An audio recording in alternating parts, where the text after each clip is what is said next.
if they're women, they grow armpit hair. I don't remember clowns doing that back. Give me the old white face makeup, man. That's right. Couple rosy cheeks, you know? Something with a little bit of a mime influence. Yeah. Like those guys that helped out Dumbo. They were cool. Did they help him out, or they kind of fuck with him? That's what they were. So fuck clowns in general. Yeah. Introduce yourself. Tell us a little bit about. Where do I stare? You can look at me, or you can look at the camera. Like you can look at either of We're the two. between these two? Yeah. Right, so when you want to talk to the audience, you look at the camera. Be like, my name's Mauricio. Is that it? And? My name's Mauricio, and I'm a crazy guy that speaks on a microphone, and sometimes they laugh. Nice. How long have you been making people laugh? 16 years. 16 years? How did you get started? Well, I made them mad for like, I want to say 10 years. Aren't you still making them mad? Hell yeah, but before I had no punchlines. And I thought I was the genius in my head, you know? Nice. Well, we all thought you were genius. Yeah, and then getting banned from certain mics, you know?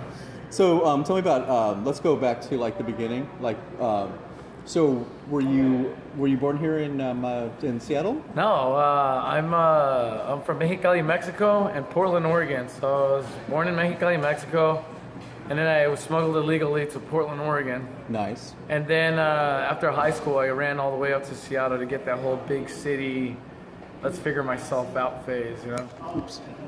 So I like calling Mexicali, Mexico was my Mexican father had abandoned me. Yeah. Portland, Oregon was like my evil Mexican stepfather. He just treated me really bad. Yeah. And Seattle was like my white adopted father that was like, Mauricio, look, this is a mocha, you know? This is a book. This is a triple mocha. Yeah, and this is a hug, you know? A half cap. Yeah. So Seattle's my white adopted father. Nice. Yeah, No mothers? named after a Native American. No mothers? Huh? Oh, just one. Hazzies. Explain. Well, yeah, I got my mother. I mean, me and her have the classic story of like mother and son, immigrants coming into America. But she also has the energy where she feels more like a sister than a mother as well, on top of it, you know. So did you both come to America together? Yeah. My mother would tell me that when we were in Mexico, she would stand right there and said that like I have to somehow raise Mauricio over that side of the border in the U.S. side. So yeah, we had the whole 9 yards. She set up the smuggling thing, and that was it. And then we came to Portland because she had her uncle living in California, and through the high school that she went there, when she was living with him, a friend moved to Portland and just kept in touch and said you should come up here. Nice. Yeah. How long after you came to the United States, or were you doing comedy in Mexico? No, No. it's been all English. How old were you when you came to America? I was like, I want to say like 6. Oh, okay, yeah. So how did you, tell me about the first time you started to do comedy, like what was it that inspired you? I mean, what was the it that first got you time was like the started? club level. That's the one thing that really stands out. Anything before that was just, I don't know, little thing at a bookstore or something, you know? Yeah. The Or the club Fair level Gallery. was where it felt real. Like that was in 2005, and that started at Giggles Comedy Club in the U District. Oh, nice, Yeah. nice. Let's see. I first saw you at the Fair Gallery. Oh, for sure. Yeah, and instantly loved your comedy. Tell me a little bit about what are some of the themes that you deal with? My themes is like I like seeing this like it's my themes that I attack is like an aspect of like realism with fairy tale. Like I like telling people that I'm shooting for like George Carlin plus Richard Pryor with a Mickey Mouse candy coating. That is my style. Nice, Yeah. nice. That's interesting. I tend to think of. So, do you think there's like a pop edge to your work, or there's a kind Pop of a edge, like in what way?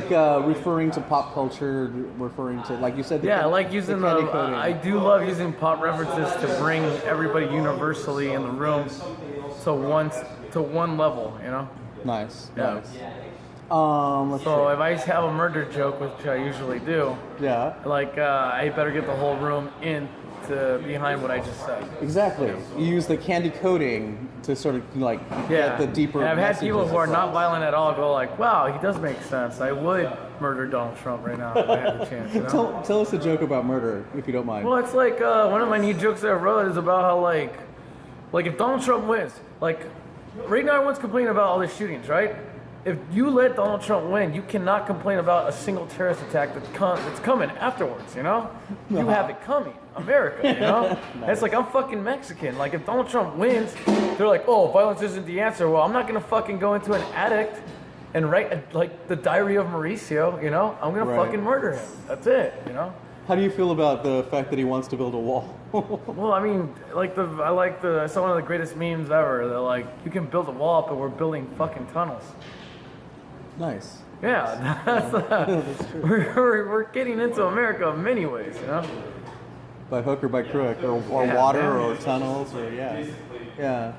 So let me see. So what is the current scene, the current comedy scene in Seattle like? You know what? Current comedy scene in Seattle, there really is no comedy scene. Yeah. Here's a really great place to like find your voice, your originality, or doing it your way. But this is a music scene. Yeah. Yeah. This isn't a historical comedy scene by any means. So it's like, I think what I love about it is that because of it, everything hits so much harder, and it hits how people don't know how to register it. So I call it resistance training being in Seattle. So it's like if I make one person laugh, and it took me a long time to understand the Seattle mindset, that when I went to any other city that had a history with comedy, it was just that easy.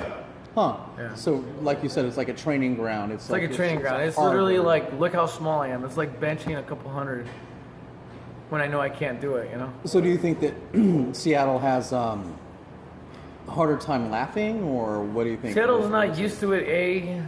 Comedy's not everywhere. Like when I was in San Francisco, like comedy's everywhere. It outdoes every other art form. Here it's music. It outdoes every other art form. Yeah. You know? So I think they're just not used to it, A. And then B, I think this year, this new Seattle is actually PC. I don't think it was back in the day. I think right now it's DC. So you think it's gotten more conservative? Oh yeah, to a certain degree. And I think a lot of it is people, what I've gathered is people that are most likely transplants that aren't from here. Yeah. That they went through some bullshit, like, I don't know, like say in Chicago, something happened to them. Yeah. So they bring that energy over here, and now they won't have it, you know? So I think you mentioned a while back that you took a trip to Los Angeles and did some comedy in Los Angeles. Tell me about that. How did that go? It was good, man. I mean, they were shocked. Like, they're not used to the way I tell jokes. You have like, I don't know, you have assholes still talking about like the grocery stores or something. You know, I went through a grocery store, man. Don't you hate people in line? One of my jokes was like, I wish I could kidnap a celebrity right now to be famous.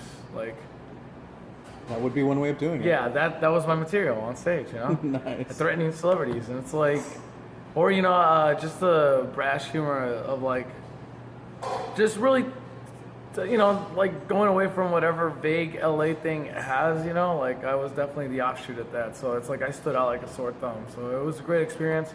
When I went, I wasn't ready. Yeah. Taught me a lot, though. A lot about polishing and getting better. Yeah. So I remember asking you about doing an interview a long time ago, and you were saying, wait until I've got 30 minutes, was it? You know, like a 30-minute set. So tell me about like the process that a comedian goes through to sort of build up their body of work, to build up the things that their toolkit, basically. You know, what are some of the important things important steps that you took to get to where you are now, and you know, how has that changed over time? Well, the steps like I used to take, the one thing that like really got thinking about this, the first steps that I took was bombing at first and getting yelled at by a club owner. And by bombing, so bombing for like graffiti is like means like hitting like a big place, but you mean like literally sucking on stage. Yeah. Nice, and nice. having the club owner tell you get the hell out of his place and never come back again, and you're ready to go home and cry, and you thought it was not going to be that way at all. Yeah. So yeah, it took like sucking for like the first half of the first year. Then by the second half, I would get like at least 5 minutes of funny jokes. And 5 minutes because I have stage presence, so it's like they're funny, but they're not there yet. But 5 minutes. And in my head, you think that you're progressing, like you're on track, you're moving really fast. Yeah. And then the second step is having all that being burned to a crisp, that you don't even find yourself funny, which I call the dramatic sophomore year, where most people quit. Right. And you're just in question, you're bombing in places that you weren't used to bombing. And you gotta check yourself, like, what is it that makes you doing this? Then the third thing is, the third step was finally, after like 5 solid years after the club level, Yeah. is that like you figured out what is your funny? What is your style of funny? You can write it, but then you have another breakdown where it doesn't work because what is the philosophy of your stand-up? What's the deeper end? So that's the fourth step. And then once you survive all that, in 15 years, that last final year, you're like, oh, I know myself, I know this. The process now is I just write a joke, practice it 2 times, and it's ready to go by the end on the 3rd day. Nice. So it kind of sounds like it's a trial by fire almost. Sounds like it's like this real kind of, like you put your balls out there, and you really like, you have these people and they're ready to trounce you if you bomb or to like, It's a lot of getting threats. I hate to admit that white rapper guy, right? Eminem, as you call him. I've heard of him, yeah. Yeah, Eminem, as you call him. I've been booed off and kicked off stage, but I kept grinding. You talked about a philosophy. Yeah. And it seems to me that, so I'm not the biggest fan of stand-up comedy in general, but I've always really liked your work. Which I don't know if that's a good thing, or if that's I don't know if that's a good thing or if that's a bad thing. Makes my ego go 3 notches. I already talk about myself a lot. But let's talk about you. This is what this is about. We want to talk about you. We want to learn about you. Yeah. Okay.